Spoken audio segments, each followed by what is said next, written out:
And welcome to the global session of this event. We have a very prestigious panel. I'll introduce you in a minute. There's Federico Bonalia. We're still waiting to arrive.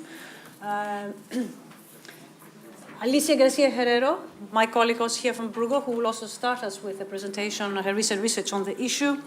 On my left, the Ambassador of Peru, Gonzalo Gutierrez. Welcome, Ambassador. And then at the end of the table, we have Delfert Nolte, who's a professor of the Giga Institute of Latin America in Hamburg.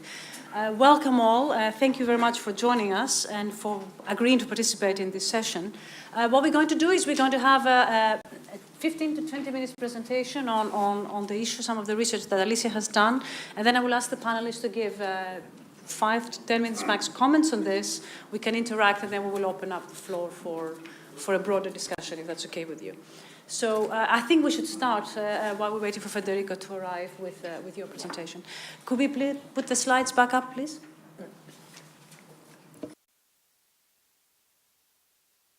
Not there. My voice is cracked. The slides are not there, but at least I have enough of a voice to say thank you to Bruegel, thank you to Real Instituto Elcano, with whom I'm also affiliated, so I feel like at home twice. And the slides appeared, which makes it even easier for me. So I'm going to talk about two things. We've published a paper recently at Bruegel on the topic of trade, and in particular, competition between China and Europe.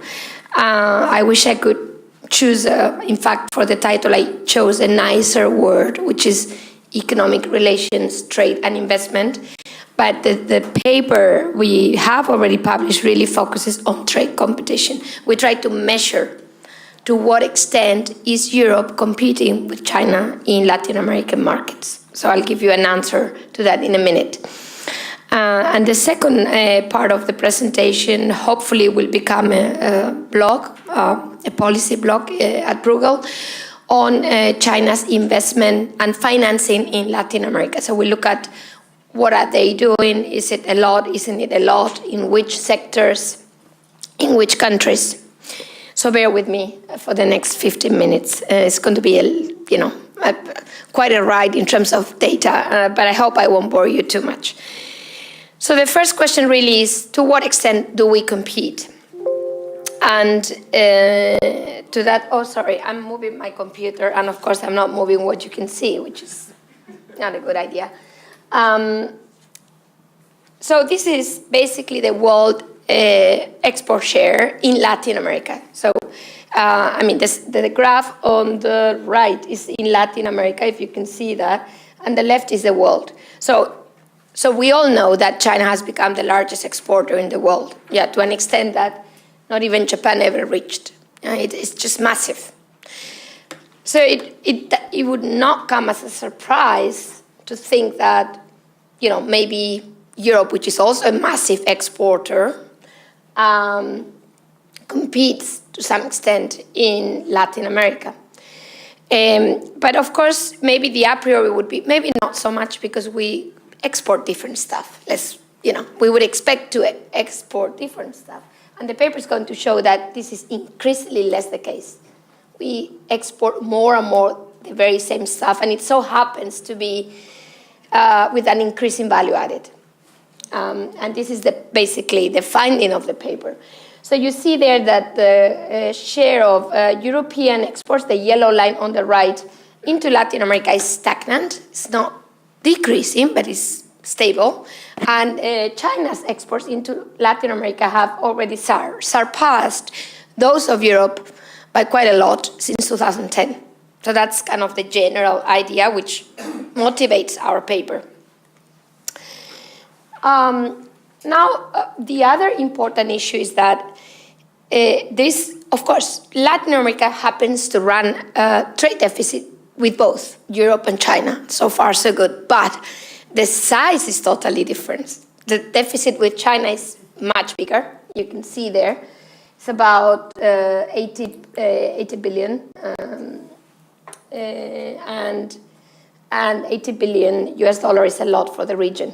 So this is, you can tell from the graph that this trade deficit has only increased over time. So especially after the collapse of commodity prices. So the increase in exports, the blue line on the left, was kind of nice, but it was coming from a different value of what is still today the largest export sector in Latin America, which is commodities. So as those prices went down, the deficit just, became much larger. This is much less the case of the trade balance between Europe and Latin America. It's much more stable. It happens to run more or less at the same level, which already tells a lot about what we import from Latin America compared to what China imports from Latin America. Yeah, it's much more commodity-driven in the case of China, which, and I've written a lot about this in the past, brings to this idea of dependence, trade dependence, which of Latin America from China, which is much more obvious than for Europe. Okay, so moving forward, what is the key question we want to ask ourselves? And this is an empirical analysis. I will spare you from how we basically do this and the empirical results. I mean, just the idea. But this is an empirical analysis with all of the Latin American countries' exports sector by sector with Europe and China. And what we want to do is to look at whether a change in price. So imagine, you export, machinery into Brazil. A German company exports machinery into Brazil. Does a change in price move that export from Germany to China? That's what we do at the micro level. And the answer is yes, to a larger and larger extent, because the products that are exported are increasingly similar in quality as well. So this is the idea. That because we compare basically these prices, so supposedly they reflect quality at the sectoral level. That is our hypothesis in this work. So the answer is yes, they do compete increasingly so. So let me show you a few. This is the top exports of Latin America from Europe and top imports, of Latin America from Europe. Same for China. So you happen to see already a number of things like machinery, for China already today, telecommunications, this is already 2014 because this is very, very micro sectoral data, so it's not available so recently as we would hope, but unfortunately we have to work with slightly old data, but already 2014, the largest export sector of China into Latin America was telecommunications. It was not toys, okay? I mean, let's face it, it's over. Because this is a value issue. It's not about the number, it's about the value. So you can understand what's happening. Electrical machinery, which is very important for Europe as well, one of our key items. So you start seeing that there is more and more items that look alike. And this is exactly what we will find. Now, this is just, with very simple, no regression. We look at something called coefficient index, which is we look at the coefficient of specialization and conformity. I don't want to get in detail into that, but the row says it all. The degree of competition is increasing with this very simple technique.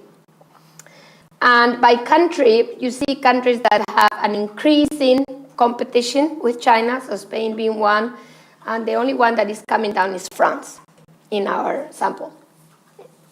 We use, not all of the countries in Europe, apologies for that, but sectoral data is hard to manipulate, so we need to choose a few countries. So this is just, in a nutshell, the result. This elasticity of substitution. When this number is higher, it means there's more competition. So China's degree of competition with the rest of the world is below 1, or 0.96, that number there. This is the general, if you want, the benchmark.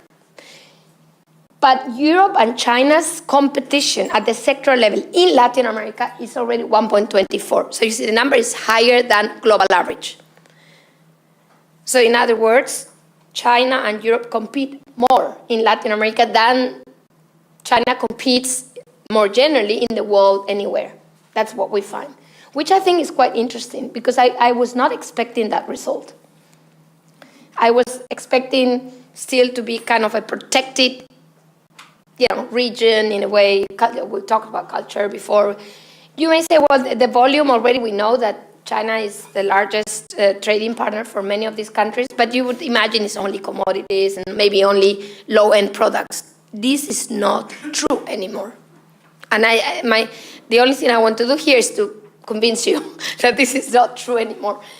And I hope I can convince, policymakers in Europe as well in terms of, our trade agreements with Latin America. I don't want to make any name, but you can imagine that given what we're seeing, it sounds like a good idea to me, okay? So we move on. Now, has this always been the case? No. Actually, the degree of competition was coming down and has come up since 2008. So the idea that as China moves up the ladder, there's more and more competition seems to be reflected in the data. And again, the degree of competition has increased more in some countries than in others. So the most obvious case is the UK, where there is more and more of that competition. So you basically have a picture of countries and now sectors. Some sectors are more affected than others. So here what you have is the highest elasticities by sector, i.e. the sectors in which competition is more fierceful between China and Europe in Latin America. So office machine is the most obvious example. Yeah? Footwear, this is of course really worrisome for a country like Spain. You name it, telecommunication equipment. So these are the coefficients, some of which are well above 2, meaning it's extremely competitive. Yeah, you remember the average number is 1.24. So it already shows where the problems are. Some are much lower elasticities, as you see on the right-hand side. So, okay, I hope I've not bored you too much, especially those who are not economists, but in a nutshell, what I meant to say is that if this region is of any relevance to us, which I hope it is, and it should be, yeah, we should wake up. That's on trade. This is the message. And whatever measure we can take in terms of course, institutional arrangements or facilitation of trade, we should do that. Now I'm going to move to investment. And I'm not, I know there is some Chinese colleagues here, I'm not meaning to say that this is the war or trade war or trade tariffs, or I'm just saying this is a competitive environment. We just need to know what's happening, and we need to take whatever actions are possible within the legal framework of, that is offered to us. That's all. I wanted to add that before I'm misunderstood. I didn't want to go as far as Trump, frankly speaking. I don't think that's going to help anybody. So now China's investment and financing into Latin America, which is the other aspect of the equation. Because, we have in Europe countries, I happen to be born in one of them, which have invested massively in this region in the past. So if you look at the stock of investment, yes, surely, it's basically the US, followed by Europe, and within Europe is very concentrated in a number of countries, Spain being the largest. But having said that, of course, what matters for future economic relations is the flow, let's face it.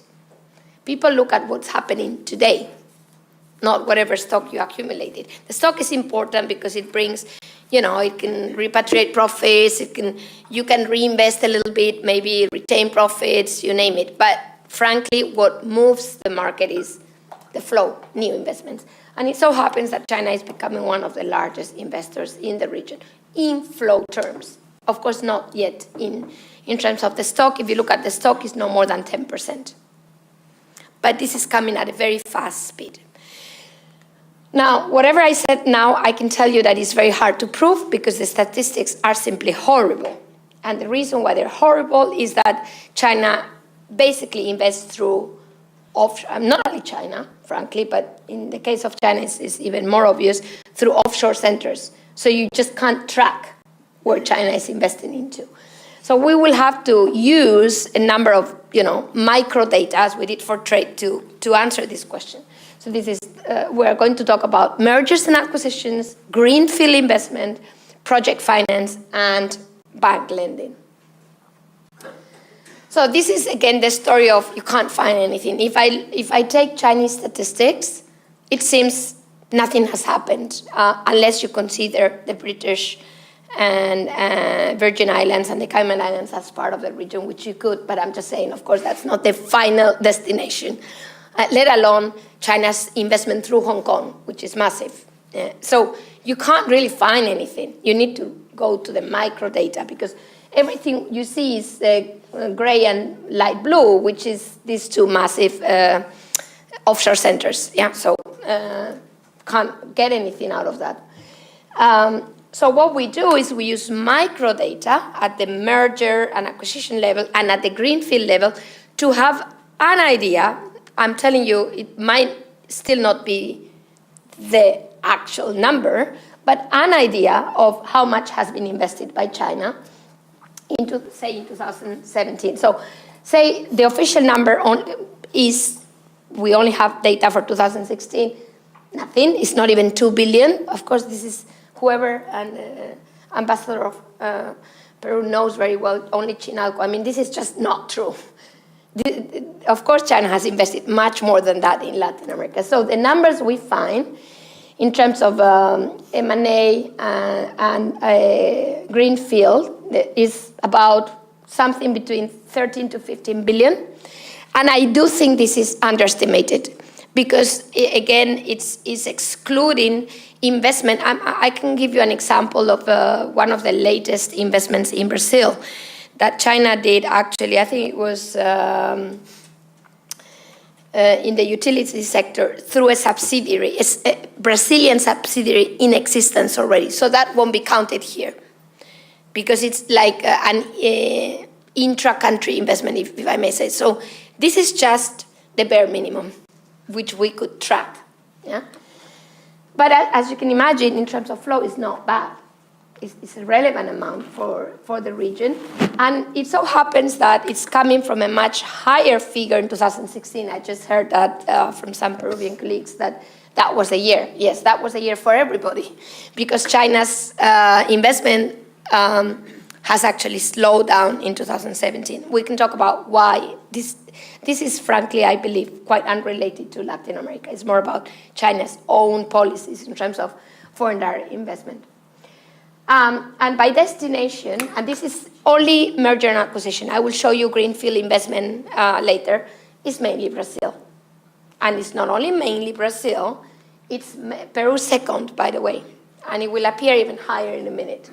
And it's mainly utilities, followed by energy. So this is very important.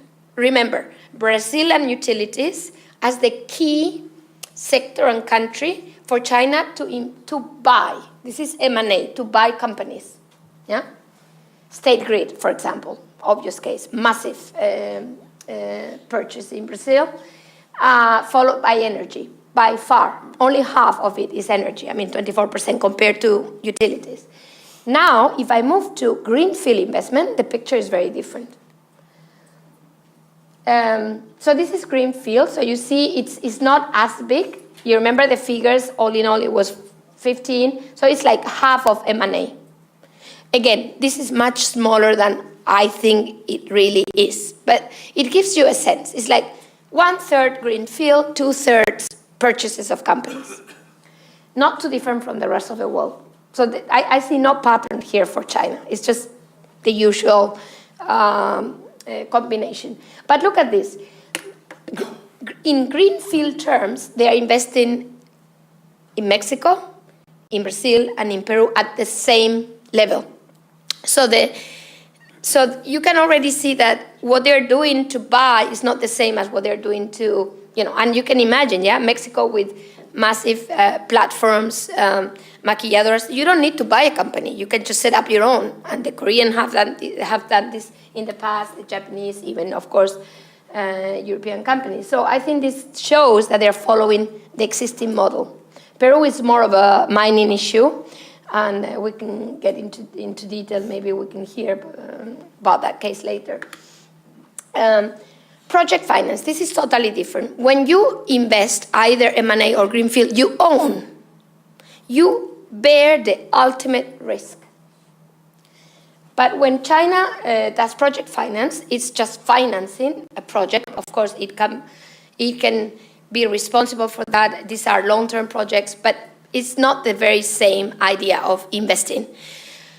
And there, yes, they are increasing their financing, even in 2017. So they're not coming down. And most importantly, the countries in which they are financing infrastructure are totally different.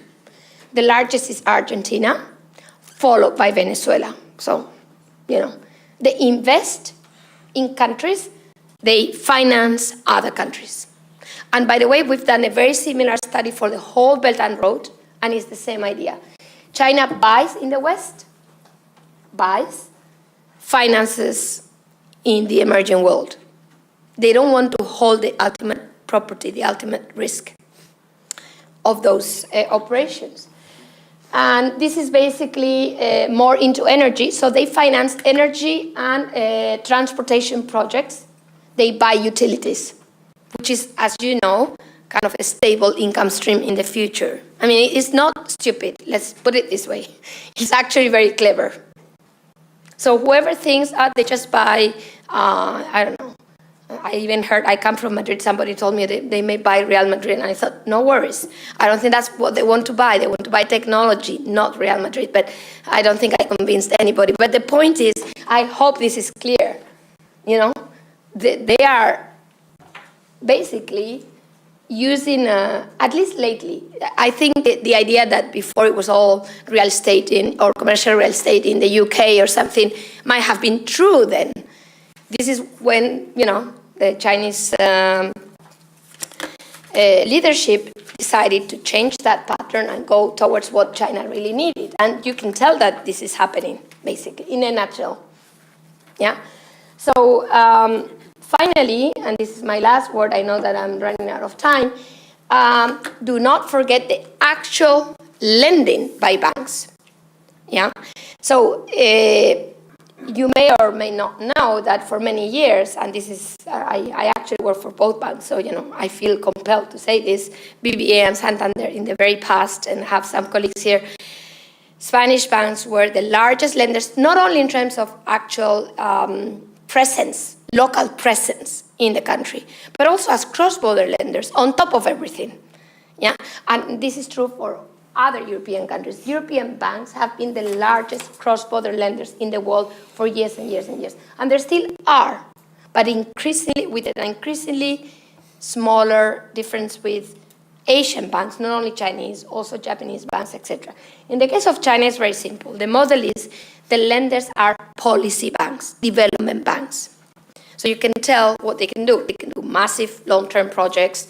Basically, this is sometimes government to government, many occasions. So with a different, if I may say, concern for return, as you can imagine. Yeah. So this massive lending, most of which has happened out of China Development Bank, but also Exim Bank, has been directed. The largest recipient, by the way, has been Venezuela. So we're talking of something of the order of 60 billion. Yeah, not a small bit. And I think this is very important to understand that, let alone trade and investment, is that also the financing channel is changing very rapidly, because this is state-owned financing from policy banks. Yeah, so it kind of comes very far from our European kind of quote-unquote market-based model. Yeah. So I think we need to learn from what this means for our presence in Latin America in economic terms. So what are these policy banks financing? Energy infrastructure, mainly. Venezuela being the largest, as I mentioned, by far. So all in all, I think I started with our paper saying that China has increased trade competition with Europe in Latin America, but the story doesn't end there. It won't end with the free trade agreement if we ever manage to get that. It's a more compelling story. is that the financing and the investment, at least the flow, is increasingly coming from China with enormous consequences in terms of influence, economic influence. Yeah? And I think the thing we need to do as Europeans is, well, maybe we need to go back. I mean, we were talking about culture, we were talking about other types of links. Absolutely, but also we need to look at the numbers and see what's happening and react to that in whatever way possible. Europe is still today, at least some parts of Europe, but overall, a creditor. We are the largest exporter, I mean, in terms of current account surplus in the world. So I think this should affect us directly. And we could do a similar analysis we did in Bruegel, by the way, on Russia, and the results would be even more compelling, let me tell you. Yeah. So Europe used to imports from Europe were 70% of total imports from Russia. Now they're barely 50%. So what I'm showing you is just one of the very many cases, basically. But I don't think it's important to realize, so that I leave it there. Thank you very much. Wonderful. Thank you very much, Alicia, for this. It's very interesting to see all the numbers, and no doubt you want to go in the direction of strategies here, but you're holding yourself back. Hopefully we can come back to this issue in the conversation. Federico, welcome. Thank you for joining us. I was saying at the beginning that we're going to start with that side of the table, actually, with maybe 5 to 10 minutes comments. Is that still okay with you? Or okay, wonderful. Then please. Apology, there's a slight delay in arriving. Good afternoon. I'm Federico Bonaglia from the OECD Development Center, and I will be providing a few comments and thoughts on Alicia's excellent paper. And these comments come from two sources. One is the Latin American Economic Outlook that we produced together with CAF and the ECLAC, and as of this year also with the European Union. So we now have a quartet, four musketeers. And the second source is a study that we did with the Atlantic Council last year, I think, on Chinese FDI into Latin America.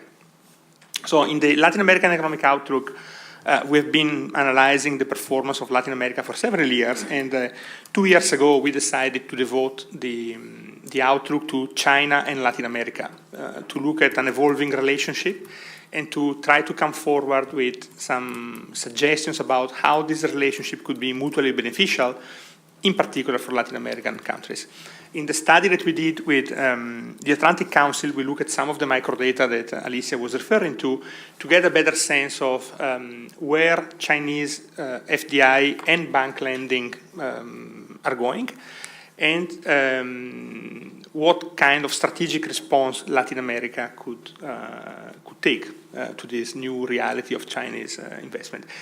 In my comments today, I will add a third tweak, if you want, which is what's in it for Europe. And building on what Alicia was doing, I will be advocating that although Europe remains the major partner for Latin America and the Caribbean, it's very important that Europe comes up with a strategy for Latin America, for its engagement with Latin America at different levels, because as the numbers that Alicia showed tells us, there's been a phenomenon catching up. And while the share of European trade in Latin America has remained more or less the same, emerging partners like China have been increasing very rapidly, from a slow basis, but still very rapidly.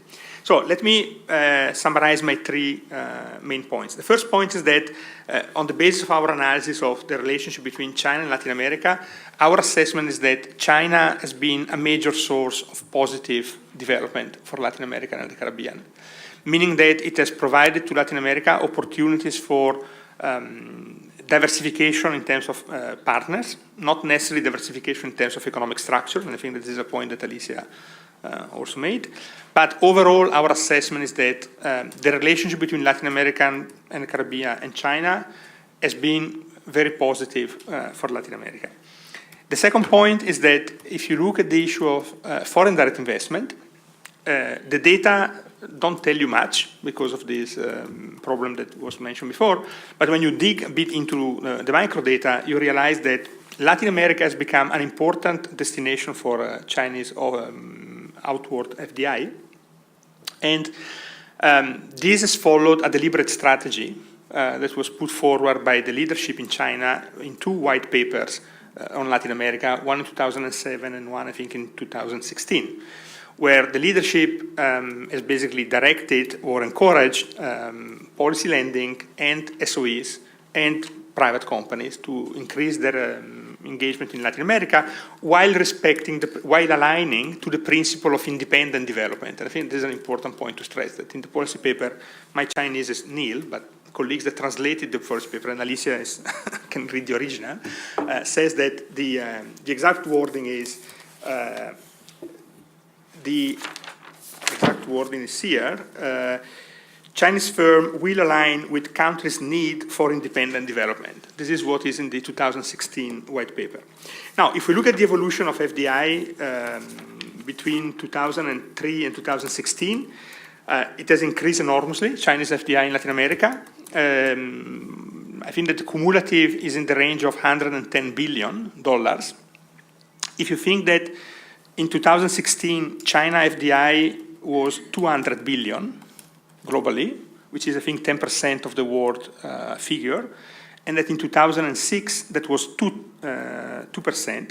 But anyway, if you look at the cumulative 110 over 2003 and 2016, it means roughly 10 billion per year. And the Chinese outward FDI is 200 billion. So you have only 2016, 200 billion to the world, let's say 8-10 to Latin America. So you give a sense of how important Latin America is in the global Chinese picture. So it's growing, but still is not the major destination.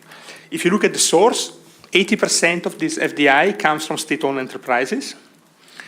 And if you look at the destination services, of course, extractive sector remains the major destination. But what is very interesting is that if you look at the last 5 years, there has been an increase in diversification towards sectors that are electricity generation distribution, services, including financial services, and acquisition of assets, technology where available in this country. So what we observe is that there has been a shift in the destination, still very much concentrated in natural resources, but increasingly moving into services, renewable energy, electricity distribution. I think that I don't have the number now in front of me, but Chinese investors account for a very large share of electricity distribution in many Latin American countries.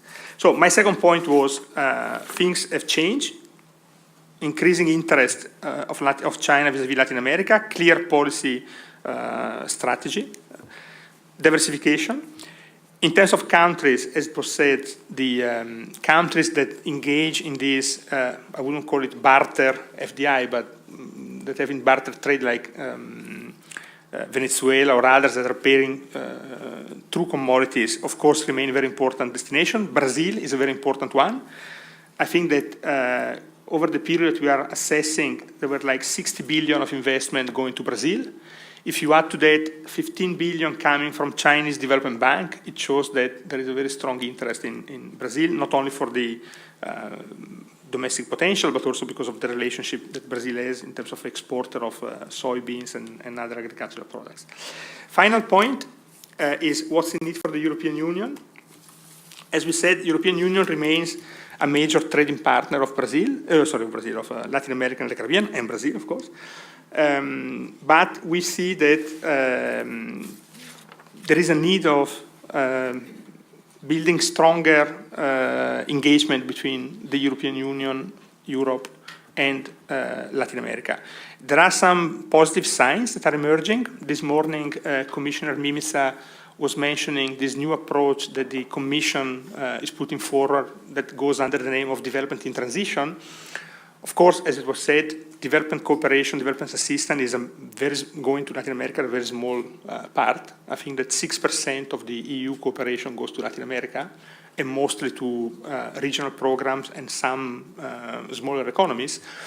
But still, if you were to follow the approach of moving out from middle-income countries because they're not eligible anymore to receive development assistance, it will basically mean that Europe will sever one of the major channels for cooperation between Europe and Latin America. And in fact, the fact that many of these countries have been engaging in bilateral relationship, although small in financial terms, through development cooperation, has also meant that many of these countries have been developing a broader set of partnerships, technical assistance, access to technological partnership, etc., that will be closed if we were to follow this idea, once you're middle income, we exit.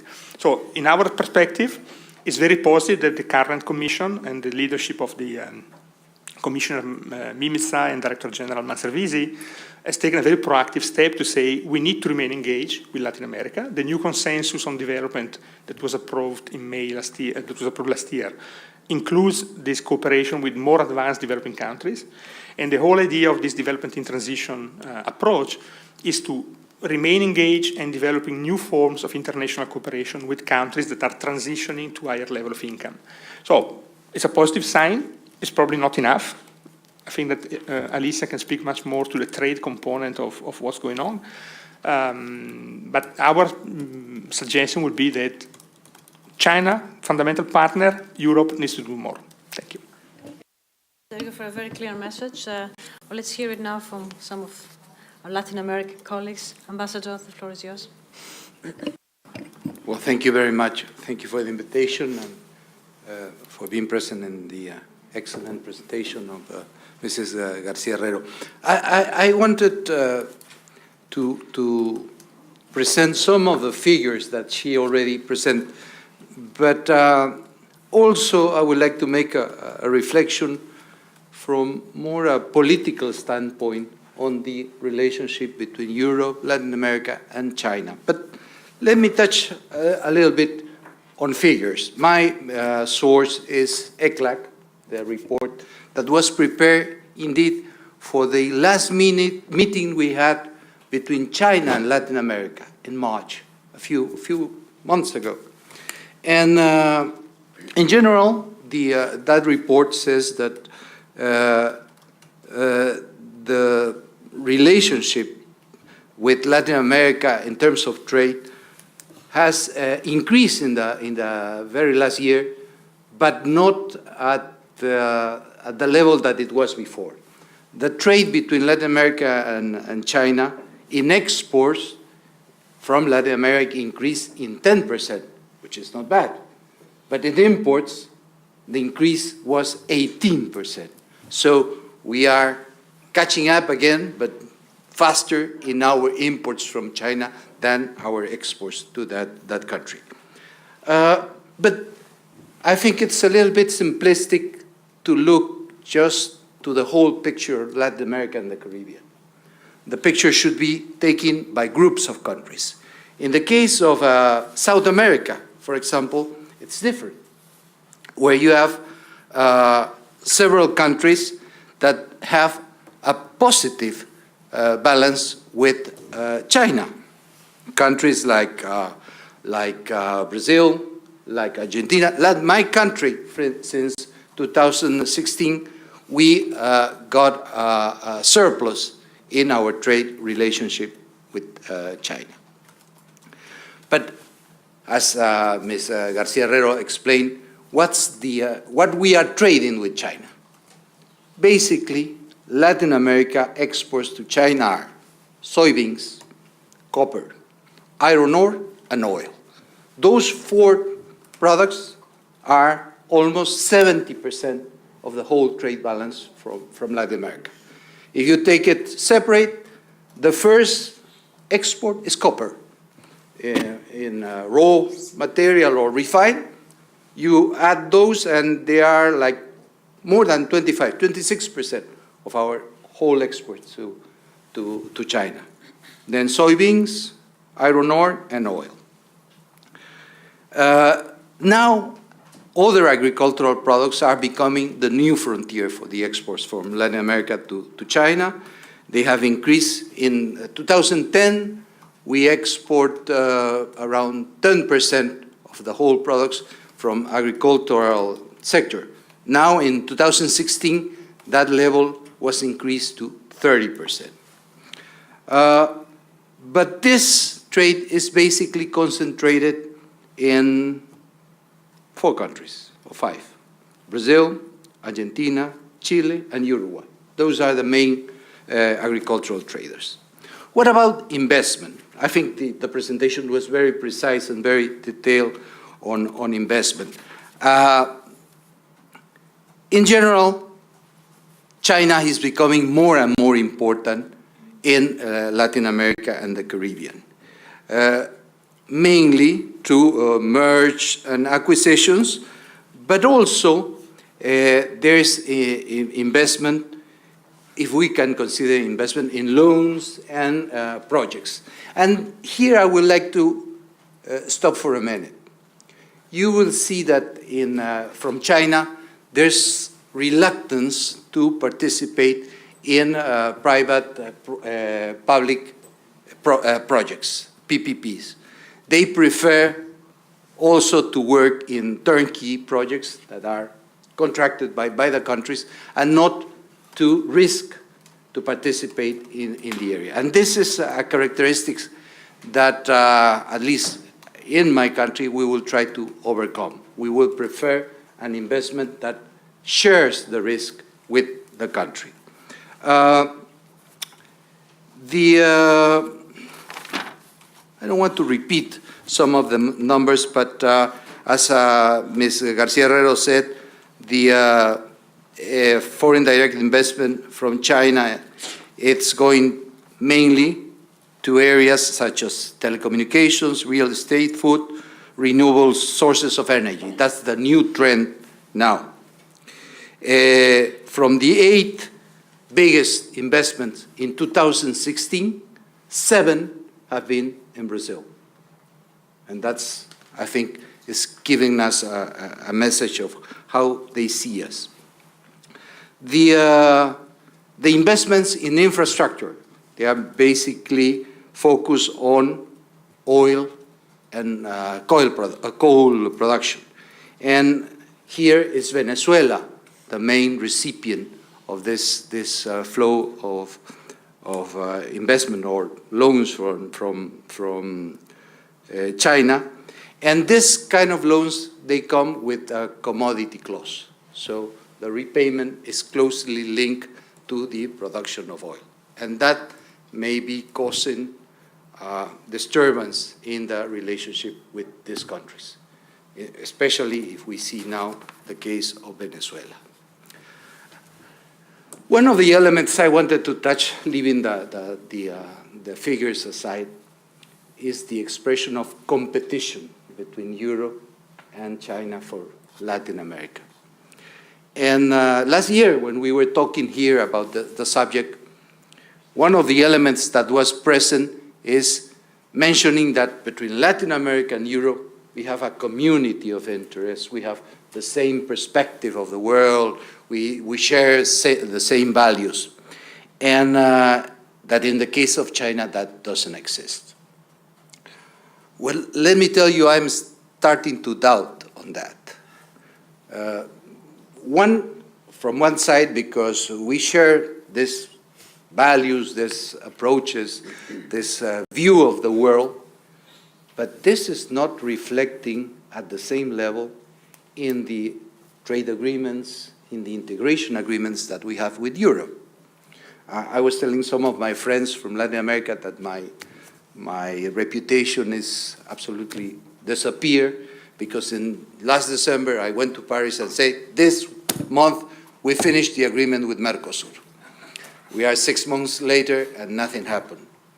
And if you hear the political speech, is that we are complementing ourselves perfectly, we are advancing, but if you go to a negotiating table, the position, at least from the point of view of my Latin American friends, is very rigid, without possibilities to reach an agreement. So here, the first message, we should try to level the political speech with the realities of integration, of negotiation, of the real benefits that Latin American countries may have of the relationship with Europe. But a second element in this sharing of views is that with China, we don't have common elements in terms of human rights, democracy.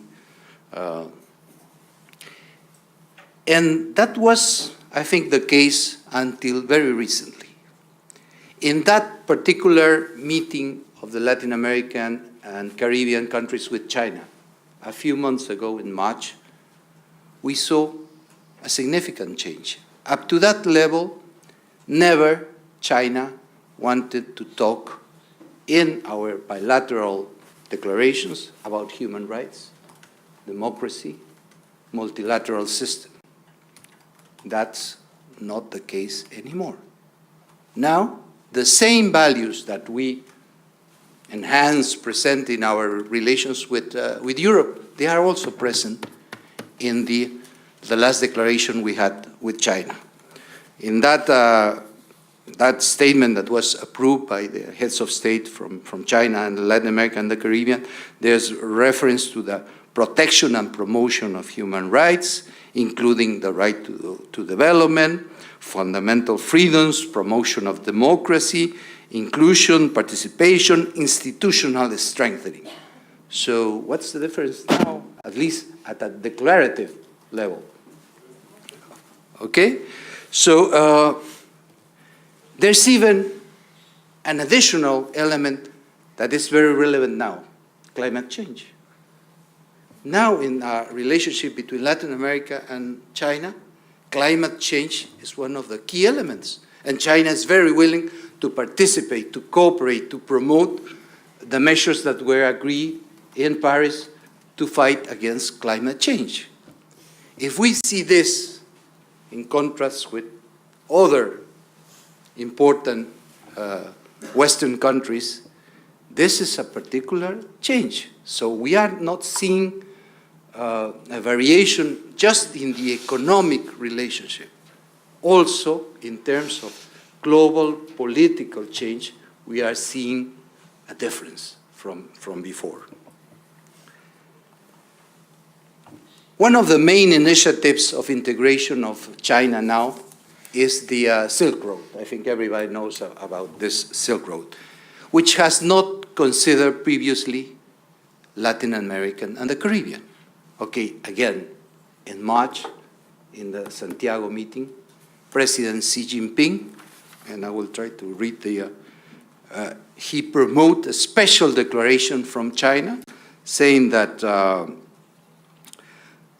Latin America and the Caribbean are essential for the international cooperation to develop the Silk Road Initiative. So what signals are we receiving from China? Well, that they would like to participate very actively in the international debate, and they would like to have a very active role in the relationship with Latin America. I will go back to one of the figures that Mrs. García-Herrero said about the cooperation banks in China.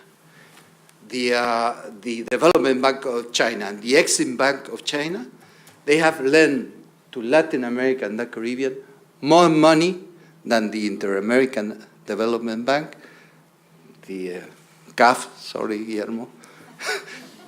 So they are giving more money to us than our own system of developing in the region. Again, could we read from this information what's going to happen? Do we need to envisage the relationship with China as a relationship of competition? I will say that now, facing the situation that we are facing, especially in the last months, what we should promote is a trilateral cooperation between China, Europe, and Latin America. And why? Because the borders are not clear anymore. I was reading the excellent paper of Ms. García-Herrero. she's talking about certain sectors which are where China is becoming very competitive with Europe. One of them, for instance, is cars, automobiles. Okay? It's one area where China is becoming more and more competitive. So I try to see which automobile companies are European and which are not. And you know, of course you know, already that Volvo, Lotus, London Black Cabs, a very big chunk of Mercedes-Benz, MG, those are Chinese brands now, not European anymore. Okay? So we are talking about European cars, and we are going to select exclusively if Fiat is European, if Mercedes-Benz not so European. Again, the reality of economics is mixing the interests of Europe and of China. So I think we have to face together with Latin America the challenges that we are going to live with all this protectionism, this questioning of multilateralism that we have. And even, I would say more than that, the challenge we are facing to those basic principles that we share, human rights. I think it's outrageous that the main economy in the world is not part anymore of the Council on Human Rights of the United Nations. So if we talk even of those principles that last year thought they were separating Latin America from China and from Europe, now even in that area we are sharing some elements. And just to extend the reflection on the participation of China, even here in Europe, I was checking as well on the ports, where we have it, here. Zeebrugge, here, a few hundred kilometers from where we are. One of, I think, the second important port in Belgium. Yeah. 100% COSCO, Chinese company. Antwerp, and the gateway of Antwerp belongs 20% to China. Piraeus in Greece, 67% Chinese, 500 million euros. Valencia, the container terminal, 51% belongs to China. In Lithuania, the port of Klaipėda, also a large chunk belongs to China. So what's Europe now? Piraeus not anymore in Europe? Valencia is not anymore in Europe? Huh? Antwerp is not anymore in Europe? What's Europe? Now, I think we cannot define very clearly the interest of groups of countries, of regions, of all is mixed. The real challenge that we are facing is the anti-system challenge. That's the one we have to fight together.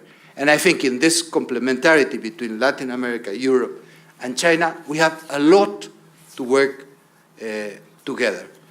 Maybe I'm talking little bit biased because I spent 2 years in China, and I see China as one of a positive influence in the world economy and integration. But I do strongly believe that is true. Thank you. Thank you very much, Ambassador, for some very important messages. No doubt we'll come back. Thank you. But before we do that, let's give the floor to Declan Nolte for his final remarks. We'll try to be short. Thank you very much to give me the opportunity to participate in this event, and I had also the opportunity to read the excellent study of Alicia García-Herrero and her colleagues.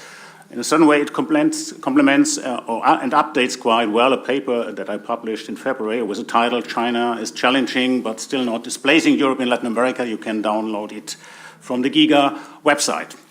From my point of view, Latin America and Caribbean governments are interested in creating a win-win situation and cooperating with both China and Europe.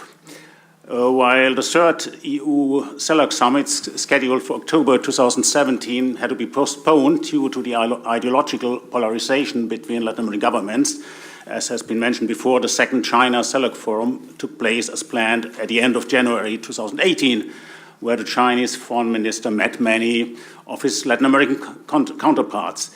This demonstrates the dominance of economic issues in the relations between China and Latin America. By contrast, in European Latin American relations, the common agenda is broader, including value-based issues such as the protection of democracy, human rights, and it is more difficult to exclude these topics from the agenda, so maybe that in the CELAC China Forum it's more declaratory and not real substance. With the crisis of CELAC, Europe for the moment lacks an interlocutor who can speak for Latin America and Caribbean. This seems not to be the case in China, so China seems to have a certain advantage currently. I would say we heard how China has expanded its trade with Latin America, and it was also mentioned the Belt and Road Initiative, which might expand to Latin America. And as President Xi said, South America is a natural extension of the 21st century maritime Silk Road. And also last year, the Argentinian and Chilean presidents attended the Belt and Road Forum for International Cooperation in Beijing in May 2017, and other governments sent delegations or representations. Coming back to the topics discussed during the second panel, during her visit in China, the Chilean President Michelle Bachelet proposed that China's government build a trans-Pacific fiber optic internet cable linking China and Chile. It would be the first of this kind between Asia and South America. In the opinion of the Chilean president, in this time, the cable could be considered a part of the One Belt, One Road initiative and transform the Pacific Ocean into a bridge between our regions. As far as I know, the project is still in the planning stage and has not been discarded. Quite importantly for the Belt and Road Initiative, in June 2017, Panama severed diplomatic relations with Taiwan in November, and in November 2017, it adhered to the Chinese Silk Road Initiative as the first Latin American country.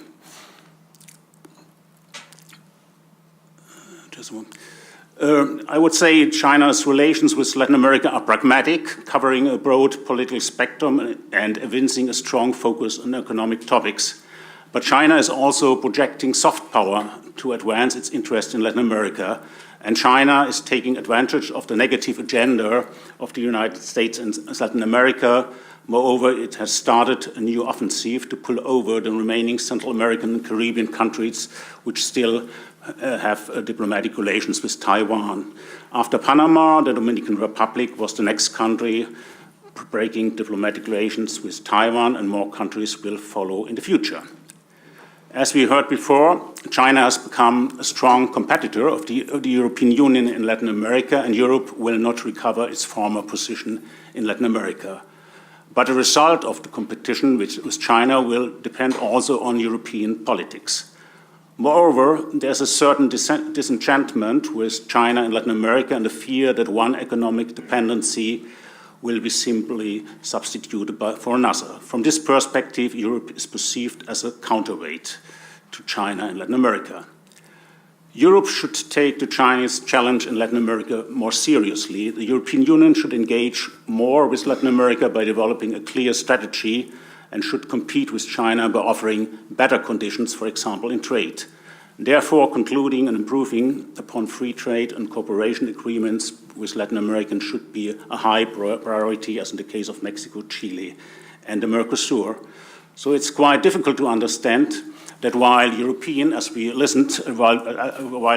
companies are challenged by Chinese exports of high-quality products, especially electrical machinery and road vehicles, trade negotiations with the Mercosur are still gridlocked by European protectionist policies in defense of sectors which much less value-added, such as agriculture. Europe should compete with China and Latin America, but also look for synergies, and it might become a mediating or third actor in the increasing competition or conflict between the United States and China in Latin America. The new US National Security Strategy from December 2017 claims that China seeks to pull the region into its orbit through state-led investment and loans, and on February 1st, in a programmatic speech at the University of Austin, former Secretary of State Tillerson warned against the growing Chinese influence in Latin America with a special reference to the Monroe Doctrine. With a view on the Chinese charm offensive and soft power projections, the National Endowment for Democracy developed the concept of sharp power, which is applied with the objective of penetrating and perforating the political and information environments in the target countries. I do not agree with this concept, but this we might discuss later.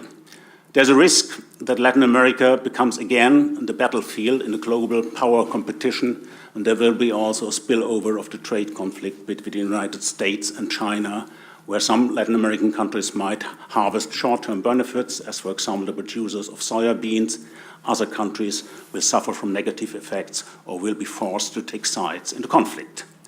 The geopolitical conflict between China and the United States in Latin America is another reason why Europe should play a more active role in Latin America, which from a US perspective is often perceived or described as a triangular relationship between the US, China, and Latin America. But I would say that Europe has also to defend economic and political interests in Latin America, especially in a constellation where China is increasing its influence and the United States are not any longer a reliable and calculable partner. Thank you. For the very concise comments, and thank you all for very complimentary, actually, issues on this discussion. What I would like to do now is start a discussion on this, and perhaps we can start with the comments. Alicia, I don't know if you would like to start first with picking 1-2 minutes on comments that were that appeared around the table. Well, very briefly, thank you very much. Thank you very much for the comments. They're, of course, very welcome. I think they do reflect. I was checking as we were speaking on all of these publications, including your report on what Europe may miss, which was exactly my point. And I was delighted to see that we were sharing that idea.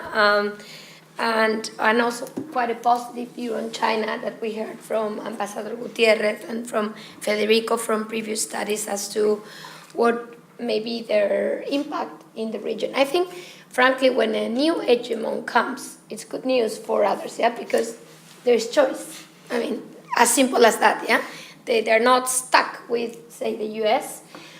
Europe tried to play a counterbalance, especially in the 90s with big investment. But now they have a third option, which is China. So, of course, from the perspective of the host, I think this is good news. However, we should not forget, though, that in some sectors, the degree of dependence is very high. I don't think China can, say Brazil or Argentina can export soy anywhere else, frankly. And, in that regard, let alone copper. So in that regard, the degree of dependence has changed for the worse in the region. I think that's very important. So you have more choice, but it so happens that you're still stuck in your kind of export structure, production structure, more than before.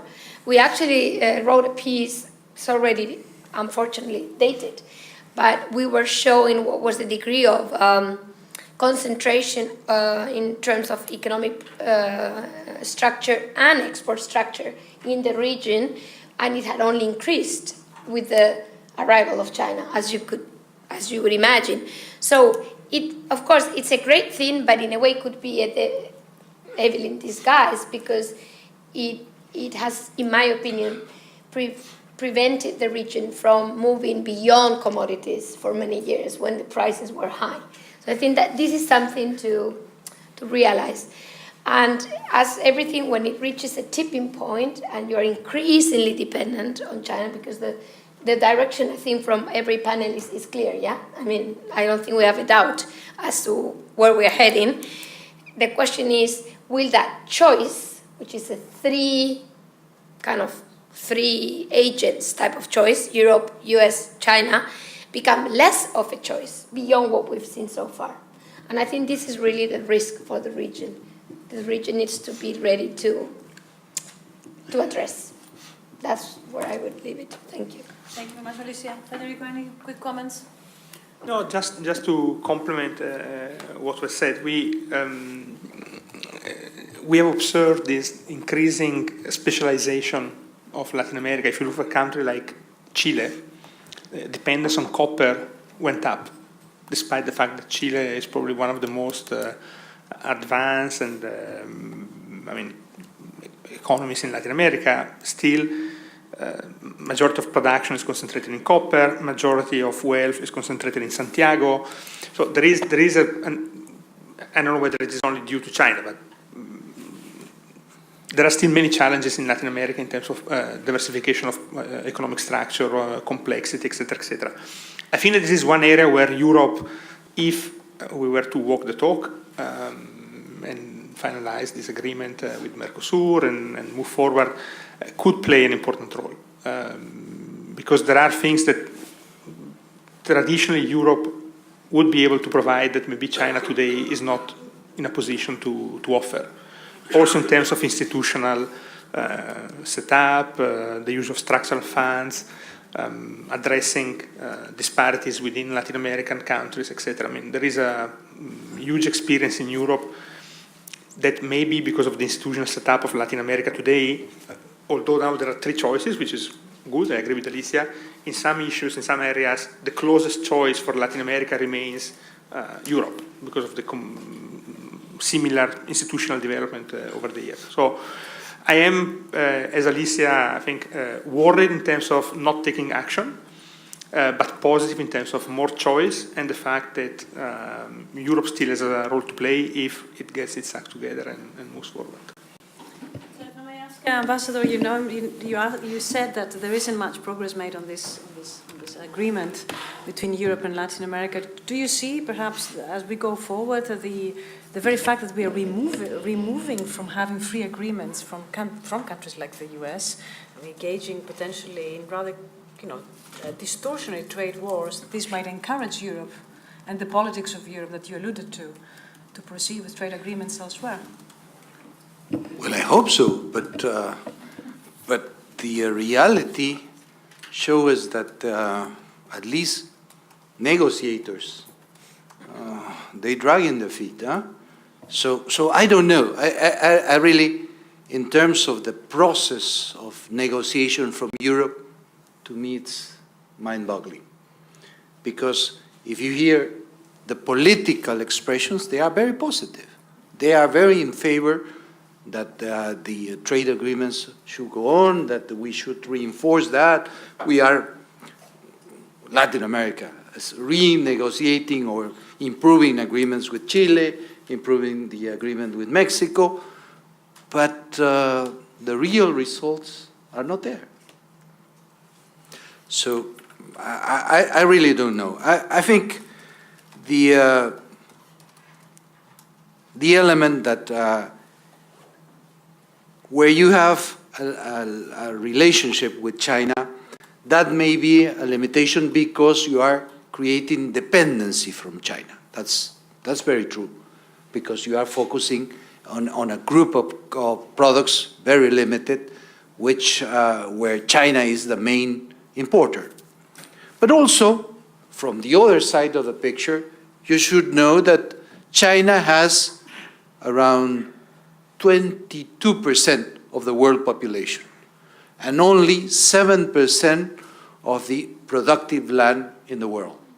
So China, just by nature, should be an importer of foodstuffs. The complementarity is there.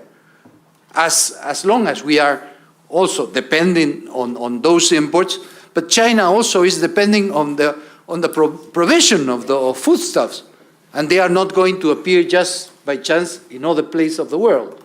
So it's a relationship which has two ways, okay? But of course, we should do an effort in the whole of Latin America and the Caribbean to move out of the dependency on commodities. I absolutely agree that it's not positive for the development of our countries that Chile, for example, which is one of the most developed countries in Latin America, still depends, I think, around 50% of their exports on copper. The same thing that happened, I know, 50 years ago, 30 years ago. So even though there's a great modernization, nothing has changed. At least in the case of my country, I can say that little by little, we are starting to move out of this mineral dependency to start growing an agro-export sector, which is becoming more and more efficient. But then, also, this creates new challenges. And let me touch just for a minute on my day-to-day life here, which is I have 80% of my time fighting the European Union on the regulations, norms, decisions, rules that you have in terms of agricultural products, standards, phytosanitary limitations. So I know we all are in agreement to protect the consumer. It's important, but my own very subjective perception is that the European Union is exaggerating a little bit on this, and that there should be an inner looking reflection from the European Union, because those reasons are also in the base of the problems you are facing now with Brexit and the UK. That may be part of the reasons why you are facing this separation of an important country from the European Union. I don't know. But I guess that's what they paid me for, so I'm here. Thank you. Thank you, Ambassador, for that. That's very useful. Is there any last comments before we open the floor for? Perhaps 2 points. I would like to refer to one topic which has not been mentioned before. I think the reprimarization which we see in the trade of Latin American countries due to the commodity exports to China has also a negative effect on regional economic integration, because in the last 5 years, interregional trade diminished by around 70%, no? Because the commodities which Latin American countries are exporting are not traded within Latin America. So I think this is a negative side effect. And I would have one question to Alicia. When we compare the accumulated stock of European companies in Latin America and the new investment by China, we do not really know how much China is investing. But on the other hand, as far as I know from German companies normally invest a lot as reinvestment from their cash flows. And so I think this we have to include when we compare China and European companies in Latin America. No?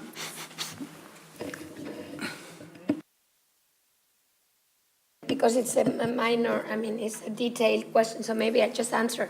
Whatever is reinvestment appears in the Greenfield Investment data. This is why, actually, the share of China in Greenfield Investment is lower, because they don't have the stock to reinvest. You see what I mean? They still need to buy first and then accumulate those assets to then basically increase their Greenfield Investment. What I'm trying to say is that after a while, their Greenfield Investment will be very large as well, because they have a lot of companies. As long as they reinvest rather than repatriate, this will happen, as is the case for European companies. Yeah, that's right.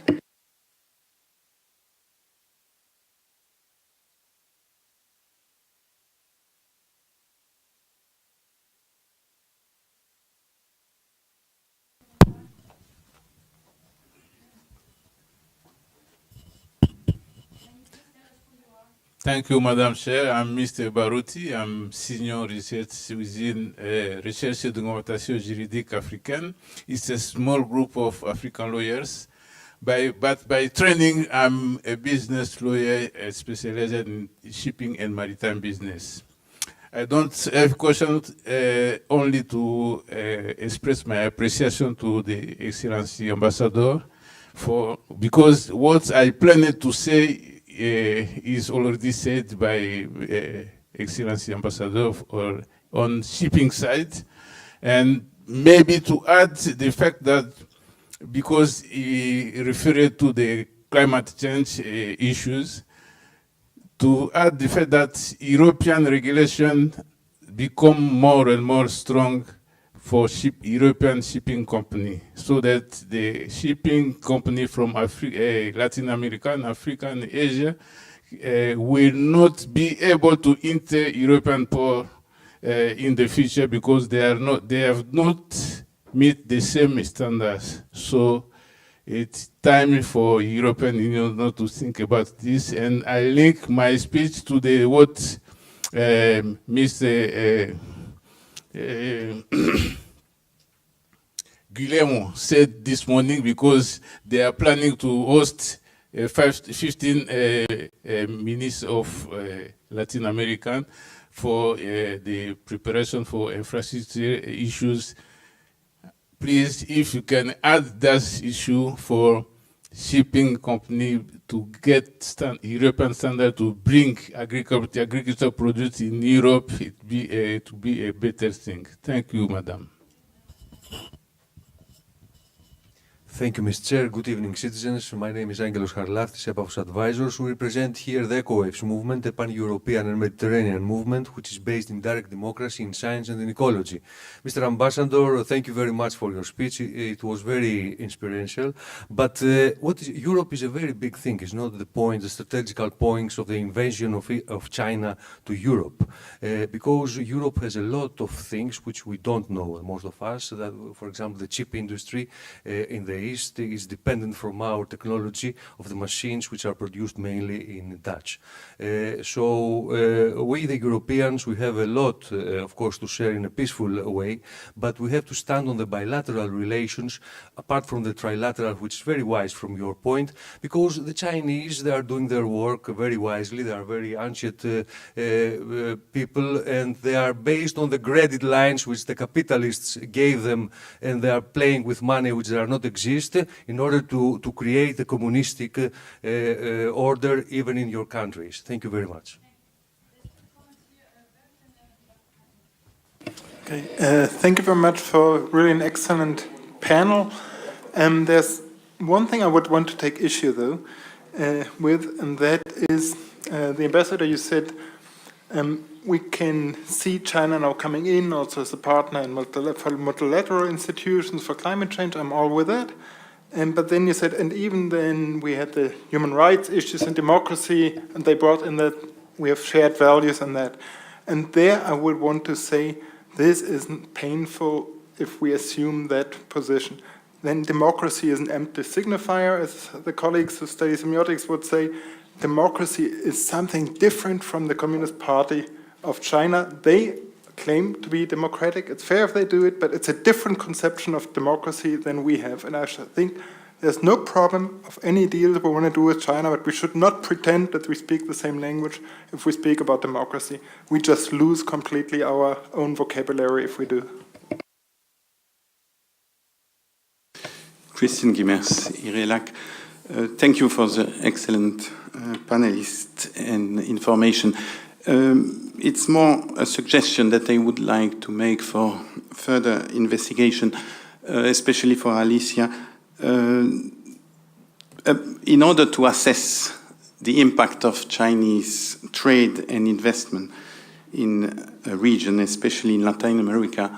A few years ago, CEPAL, ECLAC, the United Nations think tank for Latin America and Caribbean, they developed some qualitative indicators indicating the degree of induction for development and social cohesion that trade with some countries or regions are able to generate. And in this ranking, with multiple indicators, it appears that trade with China is the worst for the development of Latin America for a lot of reasons. high concentration in a very few product or sector, high policy concentration, high dependency, isolation from the rest of the economy, so no concatenation effect, no impact for gender equality, and no impact for SMEs, and so on and so on. And the best trade for Latin America is the intra-Latin American trade. Thank you.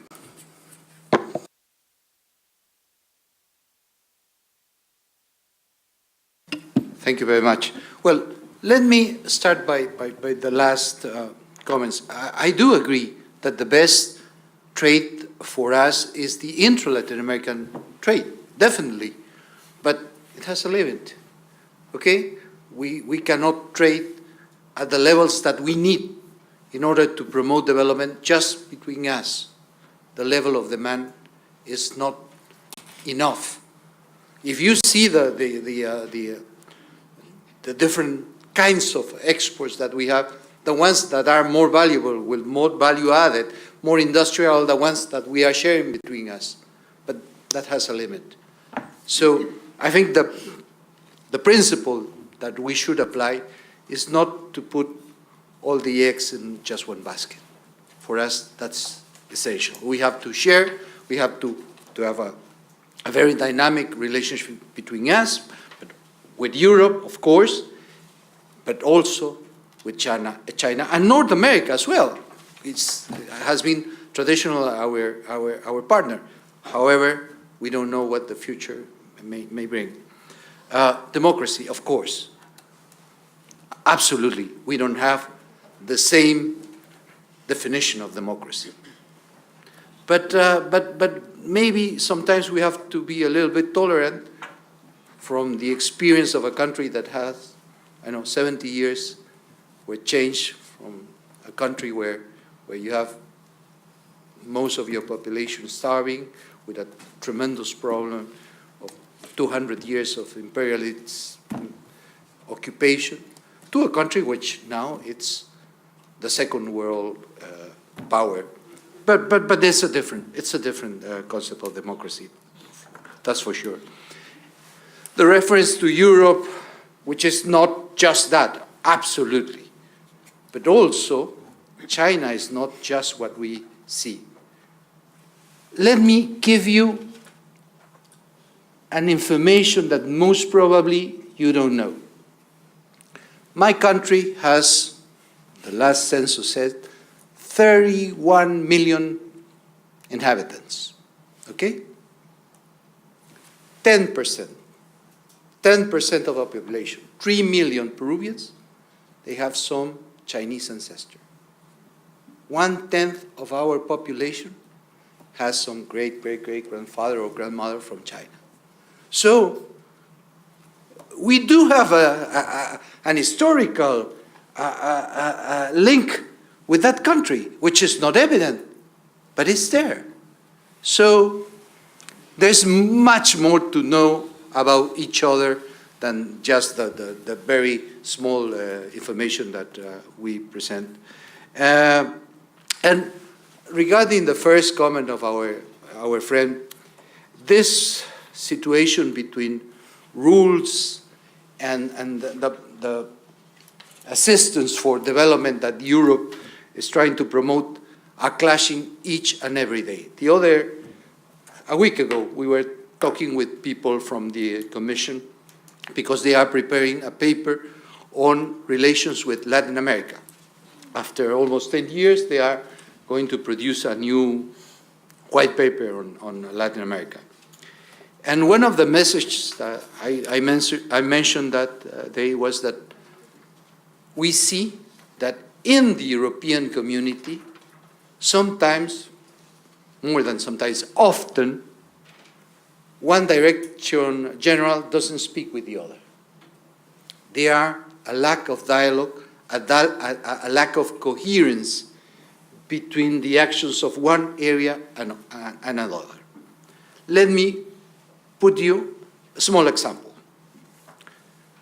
In the fight against drug trafficking, and illegal drug production, the European Union has given support to countries like Peru.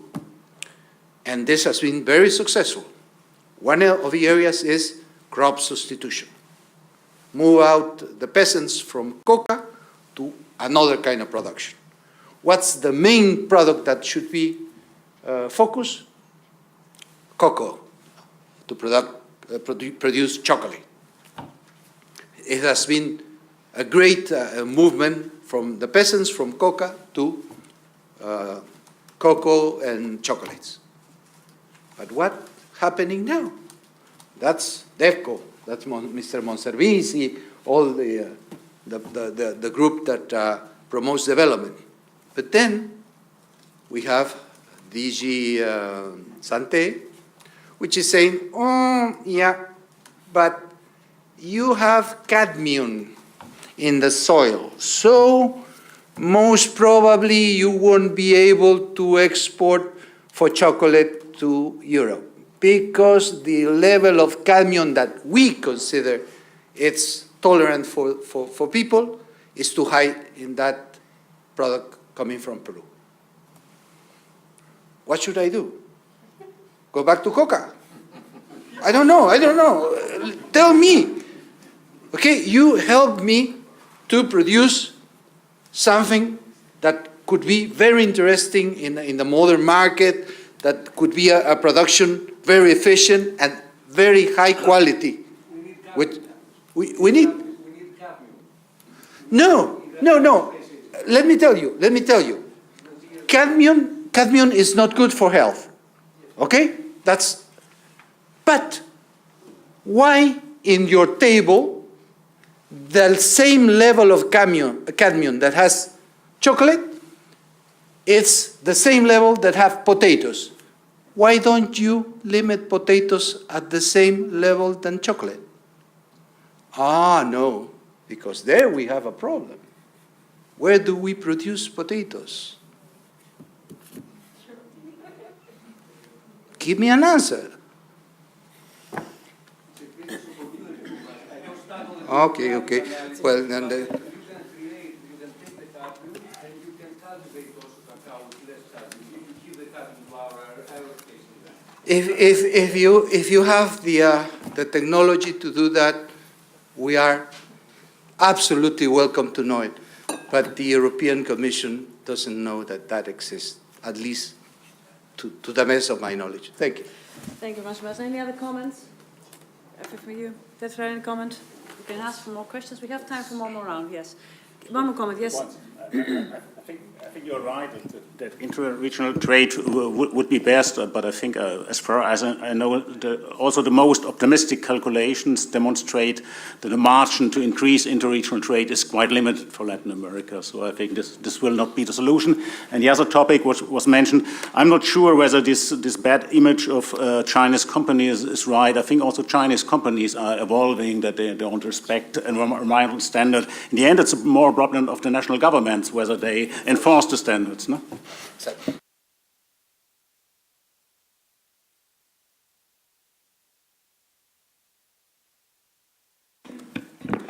Thank you. I'm from Chinese Mission. It's a great pleasure to be here today. Actually, I attended the EU-LAC Summit last year, and I remember many speakers just mentioned Chinese growing presence and influence in Latin America. And this year, there was a special session about EU-China's economic race at Latin America. So my suggestion is maybe next year we should Bruegel can invite some Chinese speakers and Chinese scholars to be here to discuss with all of this. Okay, this is first. And second is, as Alicia's presentation, it's focused on invest and trade. And we are talking about invest and trade.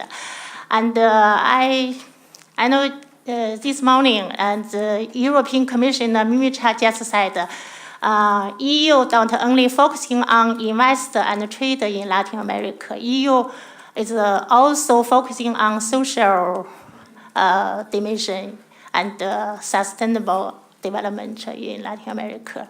As I believe the EU is the world leader in development and cooperation. So I think maybe I just want to ask the speakers, what can China, besides the investment and trade, and what China can do in social area and sustainable development in Latin America, and EU, LAC, and China can work together to do something. What can we work together to do in social area and sustainable development? And the last message is a speaker just said there are 500 million people speak Spanish in the world. I think there will be more Spanish speakers in the world in the future. Just as you know, more and more Chinese people are learning Spanish. Yeah, not only English, but Spanish and Portuguese like that. Thank you very much. Very much. We will certainly continue the trilingual dialogue that also the ambassador alluded to between China, EU, and Latin America. I hope we can be invited in all the forums that China engages with Latin America. Yes. Okay, I have two more questions. Scott here and the gentleman at the back. Scott first. Hello, Scott Marcus, Bruegel. I'd like to thank the panel first off for really quite tremendous discussion. A thought, maybe a hypothesis, primarily for the ambassador here to try to put together this notion of the Chinese seeming to have a different vocabulary and yet this tension with the notion of democracy. What I'd put forward is, historically, China was really struggling, putting its elbows out to try to win its place in the liberal economic order that had been largely set up by the United States. And yet, at the same time, China clearly benefited from that order. That's really what's enabled the kind of growth that we've seen in recent years. With the United States voluntarily exiting the field and not only no longer supporting the order, but in fact challenging or threatening it, China probably would perceive both an opportunity and a need to defend the economic order that it profits from. And this would tend, I would argue, to create an incentive for it to converge in its position with other entities like Europe that defend the liberal economic order, but wouldn't necessarily produce the same convergence relative to domestic policy. It would produce a convergence in international policy.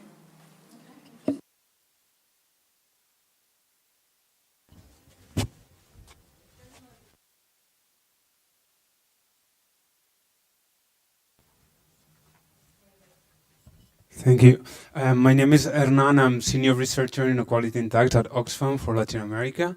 And I have a couple of comments and questions for Alicia García-Herrero and another one for the whole panel. The first one is, it is clear that with the commodity boom and the entry of China into Latin America, the region has become more integrated into the financial market. But at the same time, it looks like it hasn't been very well integrated into the global value chain. So the more integrated it has been into the financial market, at the same time, the more vulnerable it is for financial shocks. So my question is really Latin America, after all this flow of foreign direct investment and other financial flows, equity, debt securities by foreign holders, ready for a shock, or it has to create another mechanisms? Basically, if it's ready for another change. Now we're seeing the raise of interest rates in the Federal Reserve and the impact is having in emerging markets, and which would be the mechanism to counteract this.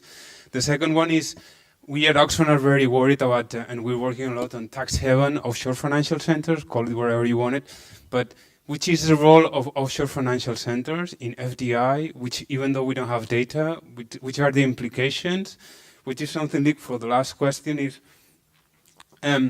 we're talking about Latin America and Europe, we're talking about trade, technology, data, investment, etc. But if you see, for instance, last elections in Colombia, the main preoccupations of population in Latin America, were inequality, corruption, public services.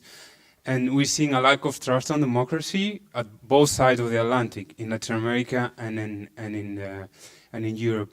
So my question would be, having more out-of-the-box thinking, which would be the mechanisms or which would be the tools that, from the European perspective, could give to Latin America in terms of democracy, and on the other hand, which would be the mechanisms or the tools that Latin American countries could give to Europe in order to increase this trust of democracy? Because I'm not really sure if the priority is a free trade agreement with the Mercosur, and which is the added value that's given to the region in terms of these main preoccupations that population is having in the region. Thank you.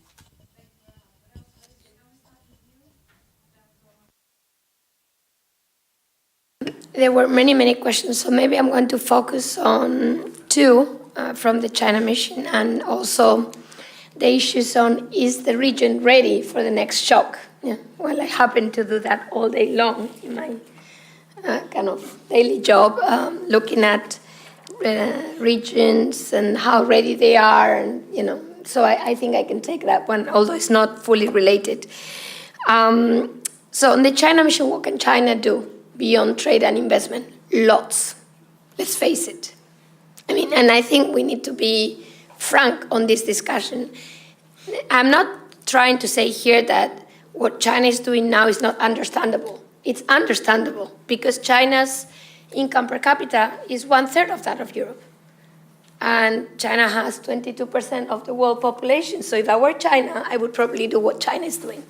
But from the host perspective, from Latin American perspective, once upon a time I used to travel to Venezuela twice a year. And I was not pleased with what I saw. Because, if you think of a country that has borrowed 60 billion from China in exchange for oil, and that borrowing is basically used for construction of, affordable housing, but no jobs go to Venezuelans, or very few. I mean, basically, it's a transfer of income, you see, beyond the transfer of commodities. And I think that model, down the road, will actually not benefit China. So we've actually conducted a study, and we presented it here internally. I hope we can get a paper out soon on the image of China in the Belt and Road Initiative and beyond in the world, but related to the Belt and Road Initiative. And you would be very surprised to see countries where you've lent a lot, where China's image has not improved. I can give you the example of Sri Lanka. I can give you the example of Maldives.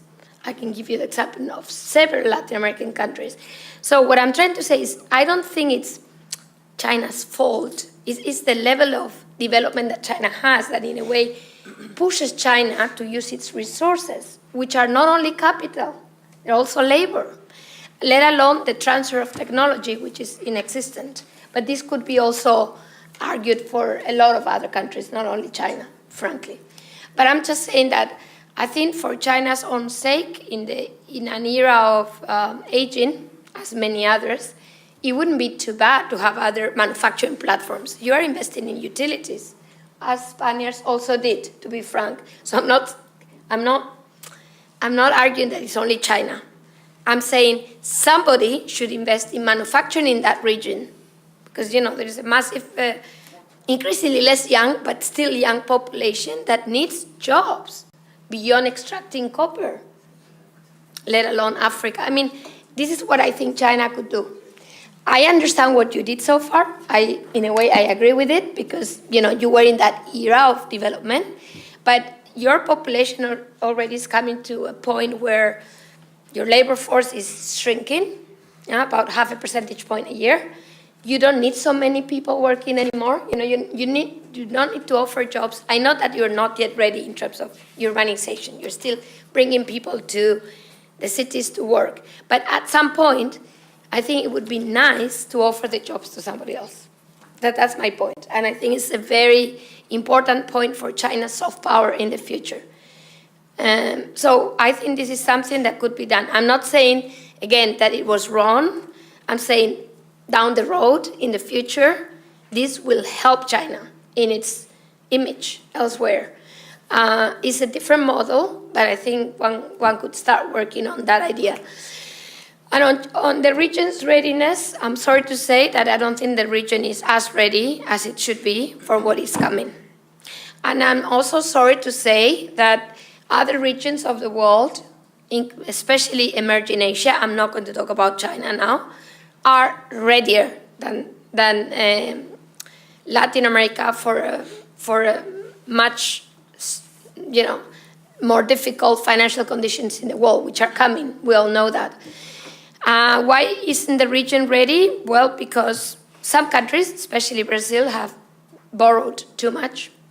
Part of it is, of course, coming from from the fact that financial conditions were easy enough for everybody to borrow. But potential growth in Latin America has only come down.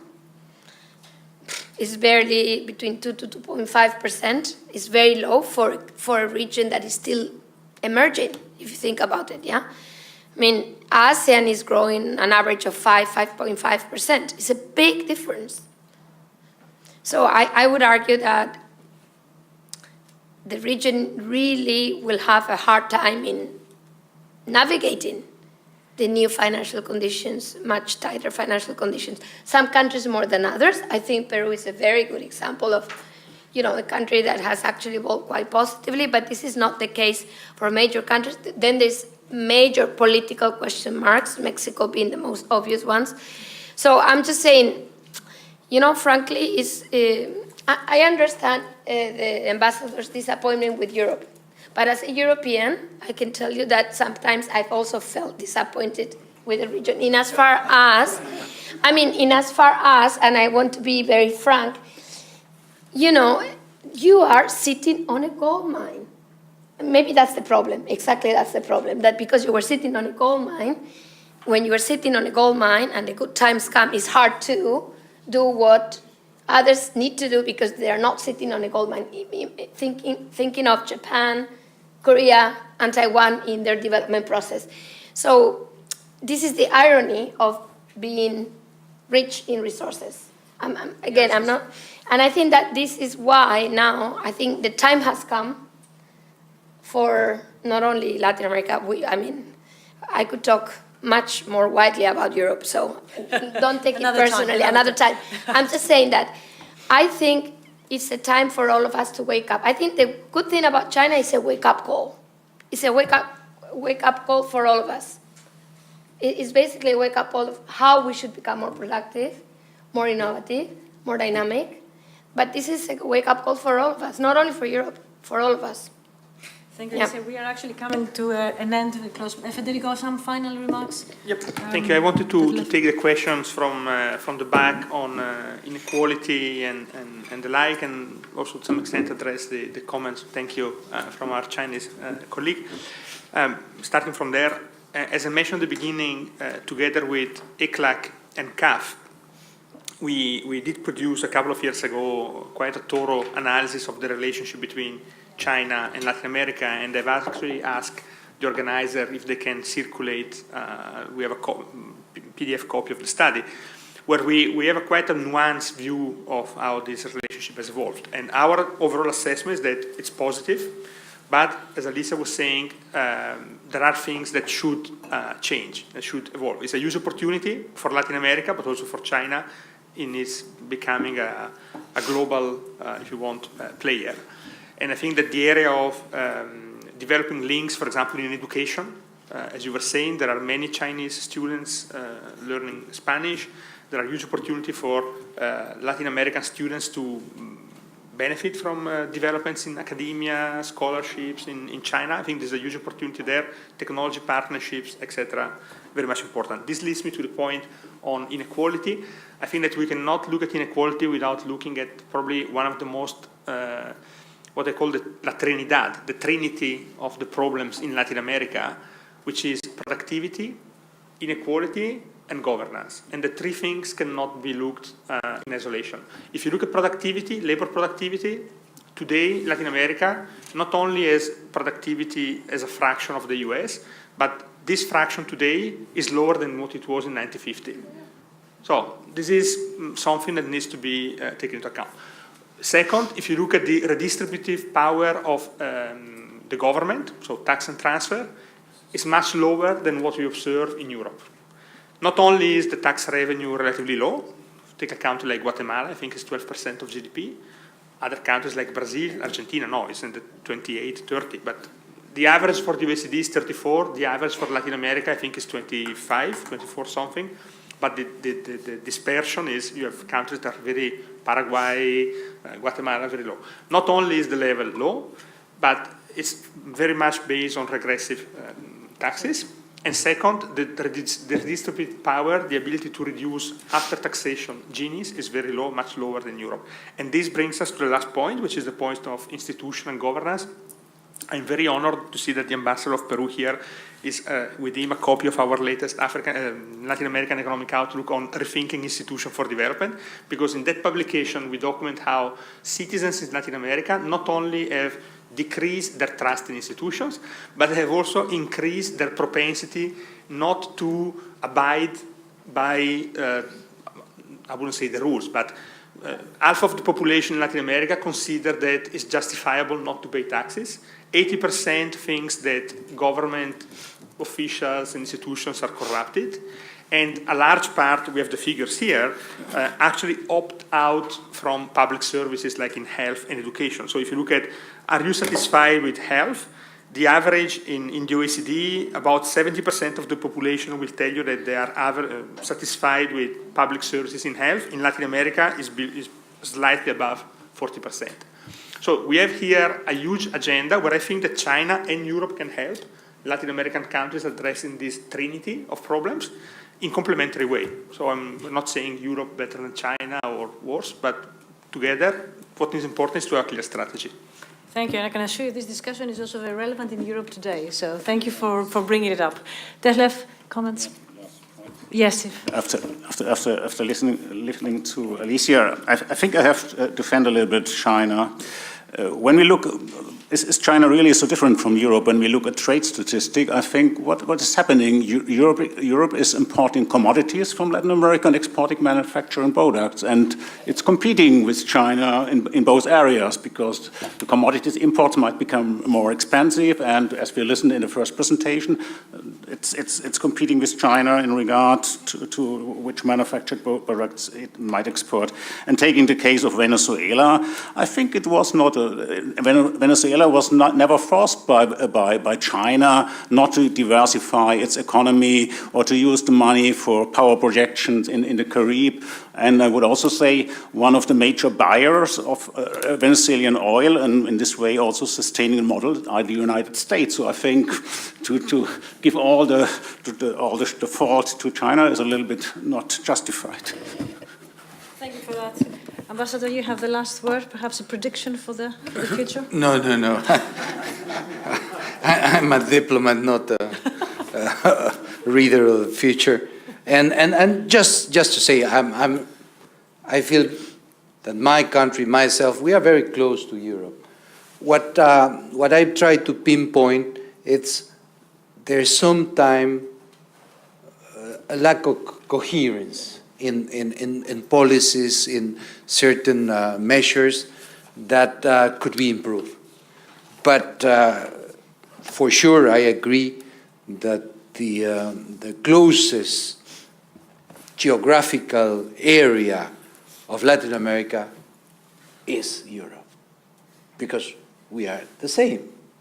We have 10% of Chinese origin, but maybe the other, 70% is from Europe and 10% from Africa or other areas of the world. So if you see, I should be, a Spaniard descendant.